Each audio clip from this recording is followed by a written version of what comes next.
Good morning बच्चों। आज हम लोग मैथिली शरण गुप्त की कविता कैकेयी का अनुताप पढ़ेंगे। उसका संकेत मैं यहाँ लिखी हूँ। उसके आशय की थाह मिलेगी किसको, जनकर ही जननी जान न पाई जिसको। और कहाँ तक, जिसका मन रह सका न निज विश्वासी, यहाँ तक कविता हम लोग पढ़ेंगे। एक बार पुनः मैथिली शरण गुप्त के जीवन पे प्रकाश डालते हैं। ये द्विवेदी युग के श्रेष्ठ कवि थे, जिनका जीवन काल 1886 से 1964 ईस्वी तक था। जिनकी मुख्य रचनाएं भारत भारती, द्वापर, यशोधरा, साकेत जो इनकी महत्वपूर्ण रचनाएं हैं, और भारत भारती पे इन्हें राजकवि की उपाधि प्राप्त हुई थी। इनकी भाषा खड़ी बोली है।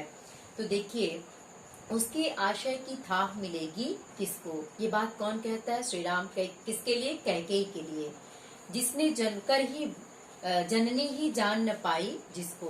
यानी भरत के संदर्भ में कैकेयी के लिए श्री राम कहते हैं कि भरत के मनोभाव विचार को भला कौन जान और समझ पाएगा, जिसको जन्म देने वाली माँ ही नहीं समझ पाई। यानी कैकेयी जिसने भरत को जन्म दिया, जो उसी ने उसके मनोभाव को, उसके विचार को नहीं समझा, तो भला उसके भाव और विचार को कौन समझ पाएगा। यह सच है तो अब लौट चलो तुम घर को। जैसे ही श्री राम इस तरह के वचन सभा के बीच में प्रकट करते हैं, बोलते हैं, उनकी इस वाणी को सुनकर कैकेयी कहती हैं कि हे पुत्र, यदि तुम्हारे द्वारा यह कहा गया वचन सत्य है कि मैंने भरत को जन्म दिया, लेकिन जन्म देने के बाद भी मैं उसे जान और समझ नहीं पाई, तो हे पुत्र, मुझे क्षमा करो मेरे पाप के लिए और पुनः अयोध्या वापस लौट चलो। चौके सब सुनकर अटल कैकेयी स्वर को।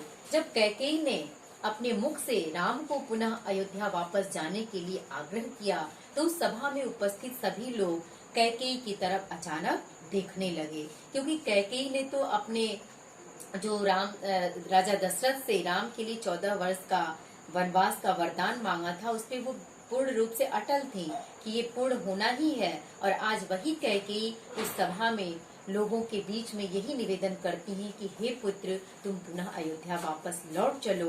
उनके इस आग्रह पर उस सभा में उपस्थित सभी लोग अचानक कैकेयी की ओर देखने लगे। उस समय कैकेयी की स्थिति कैसी दिखाई दे रही थी? देखिए कि सबने रानी की ओर अचानक देखा, वैधव्य तुषारावृता यथाविधु लेखा। जब कैकेयी ने राम को पुनः अयोध्या जाने का आग्रह किया, तो उस समय कैकेयी की तरफ जब सब लोग देखने लगे, तो कैकेयी की सुंदर छवि सफेद साड़ी के बीच वैसे ही प्रतीत हो रही थी। विधु लेखा, विधु माने चंद्रमा, तुषार माने कोहरा। जैसे चंद्रमा की चांदनी कोहरे से जब ढक जाती है तो उसकी सुंदर छवि फीकी पड़ जाती है, वैसे ही वह सुंदर रूप वाली कैकेयी विधवा रूप में सफेद साड़ी धारण किए हुए उनकी सुंदर छवि फीकी प्रतीत हो रही थी। बैठी थी अचल तथापि असंख्य तरंगा, वह सिंही अवधि हा गोमुख गंगा। उस सभा में भले ही वो अचल शांत रूप में बैठी हुई कैकेयी थी, लेकिन उनके मन में विचारों की तमाम तरंगे, लहरें हिडोले मार रही थी। विचारों की तरंगे उनके मन और हृदय में उठ रहे थे। वह सिंही थी अब हाहा गोमुख गंगा। सिंह की समान दहाड़ने वाली वह कैकेयी आज गोमुख गंगा की तरह बिल्कुल शांत, निश्चल, पवित्र दिखाई दे रही थी। अर्थात गंगा जल के समान उनकी वाणी बिल्कुल शांत, शीतल और पवित्रता से परिपूर्ण दिखाई दे रही थी। हाँ, जनकर भी मैंने भरत को जाना। पुनः कैकेयी कहती हैं उस सभा में लोगों के बीच कि मैंने भरत को जन्म दिया, लेकिन मैं भरत को जान नहीं सकी। सुन ले, तुमने स्वयं अभी यह माना।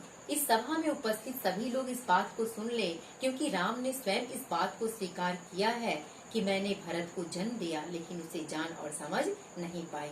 यह सच है तो फिर लौट चलो घर भैया, अपराधीन मैं हूँ तात तुम्हारी मैया। और कहते हैं पुनः श्री राम से कि यदि ये बात सच है कि मैंने भरत को नहीं जाना, नहीं समझा, या तुम्हारे 14 वर्ष के वनवास में उसके कोई विचार, उसके सिद्धांत रहे हों, तो उसे भी तुम उसके कर्म का दंड दो, लेकिन उसके कोई भी विचार इसमें नहीं थे। 14 वर्ष का वनवास जो मैंने तुम्हें दिलाया, इसमें भरत की कोई सहमति नहीं थी। तो मेरे द्वारा किए गए अपराध का ही पुत्र दंड तुम मुझे ही दो, इसके लिए भरत को दंड न दो। तो अपराधीन मैं हूँ तात तुम्हारी मैं, अपराधीन तो मैं हूँ तो दंड भी मुझे ही मिलना चाहिए, नहीं तो यह न्याय उचित नहीं होगा, क्योंकि अपराध करने वाले को ही दंड मिलना चाहिए। तो अपराध मैं की हूँ, इसका दंड मुझे दो, भरत को तुम इसका दंड न दो, इसलिए हे पुत्र तुम अयोध्या वापस लौट चलो। दुर्बलता का ही चिन्ह विशेष शपथ है, पर अबला जन के लिए कौन सा पथ है। अब यहाँ देखिए कैकेयी पश्चाताप करती हुई कहती हैं कि दुर्बलता का ही चिन्ह विशेष शपथ है। जो दुर्बल होते हैं, कमजोर होते हैं, असहाय होते हैं, वो अपने पाप का प्रमाण प्रस्तुत करने के लिए या अपने साक्ष्य का प्रमाण प्रस्तुत करने के लिए वो शपथ ही लेते हैं। शपथ के अलावा और उनके पास कोई विकल्प नहीं होता जिससे वो अपने बात का प्रमाण प्रस्तुत कर सकें। इसलिए कैकेयी यहाँ कहती हैं कि मेरे लिए, मुझ अबला के लिए इस समय शपथ के सिवा और कोई रास्ता दिखाई नहीं दे रहा है जिससे मैं अपने बात का कोई प्रमाण प्रस्तुत कर सकूं। और प्रमाण के रूप में वो यही कहती हैं कि यदि मैं उसकाई गई भरत से हूँ तो पति समान ही स्वयं पुत्र भी हूँ।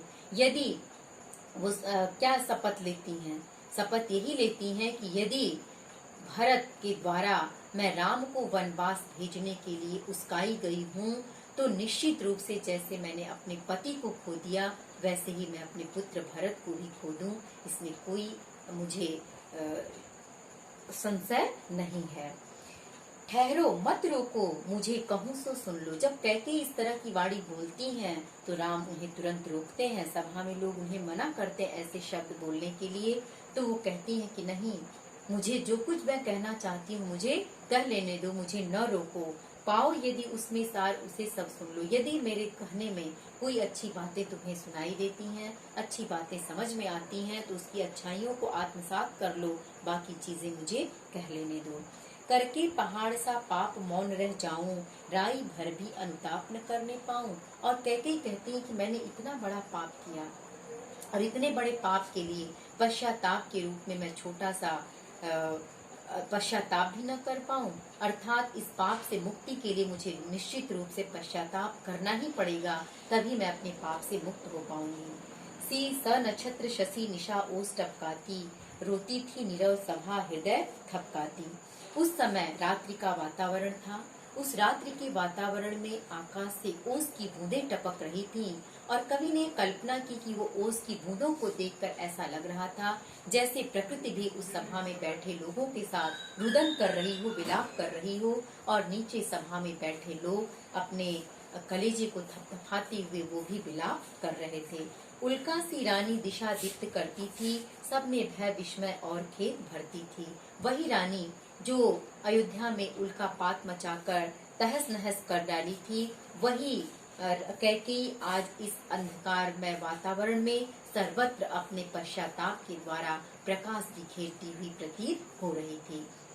अब इसमें देखिए एक प्रश्न ये कि जब रानी ने अयोध्या पुनः राम को वापस जाने के लिए कहा, जब सबने रानी की ओर अचानक देखा तो रानी की छवि कैसी दिखाई दे रही थी। एक प्रश्न ये कि उस समय रानी की छवि कैसी दिखाई दे रही थी, जैसे चंद्रमा की चांदनी कोहरे से ढक जाती है वैसे ही सफेद साड़ी में कैकेयी की सुंदर छवि फीकी लग रही थी।